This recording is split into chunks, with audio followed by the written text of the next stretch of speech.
Salut la famille, j'espère que vous allez bien. Comme vous pouvez le constater, je suis en plein forêt. J'ai passé 2 jours ici là, sans réseau. Je ne m'y attendais pas sérieusement. J'allais vous informer de mon absence. Voilà, comme vous avez constaté, j'ai pas pu donner mon avis sur le match du Barça parce que j'ai pas pu voir ce match là. Moi, en arrivant ici, je me disais que je devais avoir un peu de réseau. Vous voyez, c'est pour ça que je ne vous ai pas laissé une publication ni même informé par rapport à mon absence. Et vraiment, je suis désolé. Donc, je fais cette vidéo, c'est samedi. Et normalement, on est censé voyager aujourd'hui.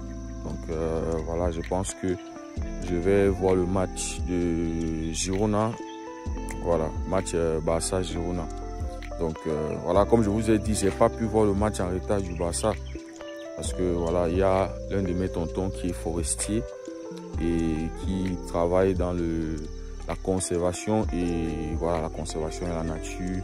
Il organisait un workshop avec ses partenaires qui sont en Afrique centrale. Et puisque je suis créateur de contenu, il veut que je fasse partie de ce projet parce que ils veulent remettre les communautés, c'est-à-dire ceux qui vivent dans des zones rurales, dans des forêts, dans des villages, mettre les communautés au centre de la conservation de ces natures, forêts et tout ça. Là, nous sommes dans une réserve ici au Cameroun. Voilà, c'est vraiment une zone où il n'y a pas de réseau. Ton téléphone ne te sert vraiment pas à quelque chose, sauf si tu veux lire un livre ou écouter de la musique. Donc, j'ai passé 2 jours, jamais j'ai eu à avoir cette expérience-ci. Tu ne te soucies pas d'une notification sur ton téléphone parce qu'il n'y aura pas. Il n'y aura pas d'SMS, il n'y aura pas d'appel, il n'y aura rien. C'est un peu ça. Donc, puisque je suis créateur de contenu, il veut que je fasse partie de ce projet. Ils sont en train de vouloir développer des différentes méthodes pour conserver cette nature-ci là. Et voilà, il y aura plein d'activités auxquelles je pourrais participer pour la création des contenus. Donc, c'est pour ça qu'il a tenu à sorte que je sois là pour pouvoir écouter ce projet, ce magnifique projet-là et apporter ce que je sais faire. Donc vraiment désolé de ne pas avoir informé parce que je ne m'y attendais pas. Je me disais que ça allait être dans un endroit où j'allais avoir mon réseau, où je pouvais au moins voir le match du Barça. C'est quand on était en train d'entrer là dans la forêt qu'il a dit à ce niveau, à partir de ce niveau, quand nous allons traverser, il n'y aura plus de réseau. Et je me suis exclamé dans le bus. J'ai jamais passé un moment comme ça là où voilà, pas de réseau, ne serait-ce que faire un appel, ne serait-ce que... J'ai même pas pu laisser un message à aucun autre membre de famille parce que voilà, il y a mes frères et certains de mes amis qui savaient que j'étais en train de voyager. Donc, j'ai même pas pu leur dire que voilà, nous sommes arrivés, nous sommes bien arrivés. Et quand je suis arrivé là, ils nous ont dit pour avoir le réseau, c'est-à-dire ne serait-ce que pour faire un appel ou envoyer un message, il faut marcher 3 km.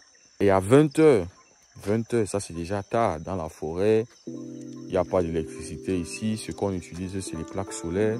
En journée, voilà, essayer de charger. Et puis voilà, faire 3 km à pied, 20 h.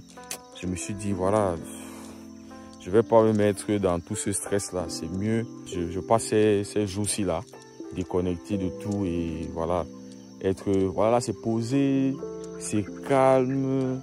Tu respires vraiment de l'air qui est...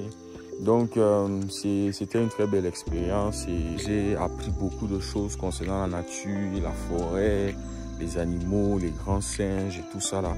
On a eu une petite balade là dans la forêt pour voir certains arbres qu'on utilise pour faire des médicaments naturels, bio et tout ça. Donc, voilà les amis, ça a été un moment vraiment enrichissant et je suis très content de faire partie de ce magnifique projet avec des personnes, voilà, des personnes qui sont actives pour la conservation de notre nature parce que voilà, avec le développement et tout ce qui se passe là, ça fait qu'il y a beaucoup de nature qu'on est en train de perdre et voilà. Donc des endroits comme ça, c'est bien pour se ressourcer, pour voilà, sortir un peu de la ville, du bruit et tout, et être là calme, posé et avoir la tête. Vous voyez un peu, c'était un très bon moment que j'ai passé ici là. C'est dans le Dja et Lobo. dans le sud du Cameroun. Les amis, avant d'arriver ici, mercredi, puisqu'on a voyagé mercredi matin, vous vous rappelez, il y avait Argentine-Brésil. Et Rafinha, avant ce match, avait dit qu'ils allaient tabasser l'Argentine sur et en dehors du terrain s'il le faut. Premièrement, Rafinha a manqué de respect aux champions, aux 4 fois champions, les gars. On parle là d'une Copa América en 2021, 2022. Ils ont battu les champions en titre de l'Europe, l'Italie. Fin 2022, ils ont remporté Coupe du Monde. 2024, ils ont défendu le Copa América et ils l'ont pris encore. C'est-à-dire qu'il était en train d'avoir un entretien avec la légende Romario qui lui avait posé la question est-ce que vous allez battre l'Argentine? Il a dit oui. Donc, fait cette sortie-là et dit qu'ils vont battre l'Argentine. Non, franchement, c'était osé et il y avait un manque de respect, il y avait un manque d'humilité. Et voilà, c'est pour ça qu'ils ont perdu de manière, voilà, honteuse. Je ne sais pas comment j'ai dit ça. Ils ont été humiliés par l'Argentine. Parce que Julián Alvarez avait dit après le match que si Messi avait joué, ça aurait été plus, ça aurait été 6, ou ça aurait été 7, ou ça aurait été 8. Mais premièrement, les amis, je blâme Rafinha. Parce que, les amis, son niveau mental, cette saison, est tellement élevé. C'est-à-dire, tous ces autres coéquipiers ne sont pas au même niveau mental cette saison avec Rafinha. C'est complètement différent. Maintenant, lui, quand il dit ça, maintenant, lui, quand il se met à dire, voilà, qu'ils vont battre l'Argentine, ils vont faire tout ça, c'est pour essayer de communiquer cet esprit-là. Vous savez, Rafinha, c'est un joueur d'équipe. C'est pas comme certains joueurs qui sont individualistes et qui ne pensent qu'à eux. Rafinha, c'est un joueur de groupe, c'est un joueur d'équipe.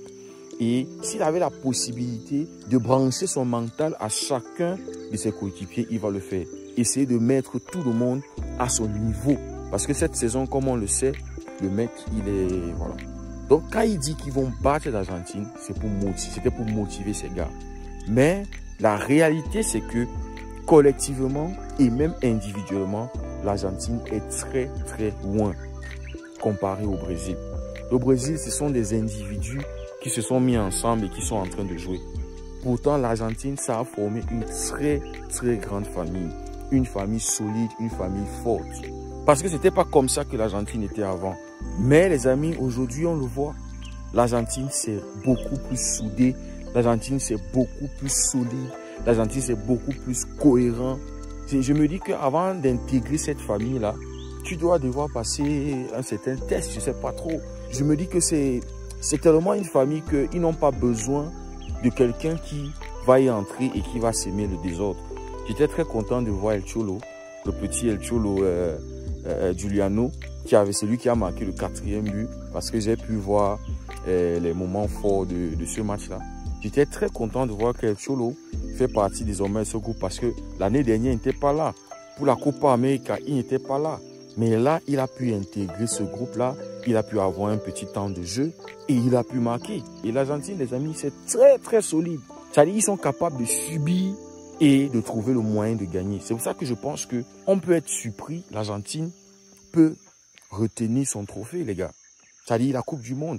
Ils peuvent aller défendre le titre et le remporter encore. Ce n'est pas les choses de la France, de l'Angleterre. La seule autre sélection, pour moi, à mon avis, qui est comme l'Argentine, c'est l'Espagne. J'ai très hâte qu'on puisse jouer cette finalissima-là, parce que ça sera entre l'Argentine et l'Espagne. Ces deux sélections-là sont hyper solides, hyper cohérents.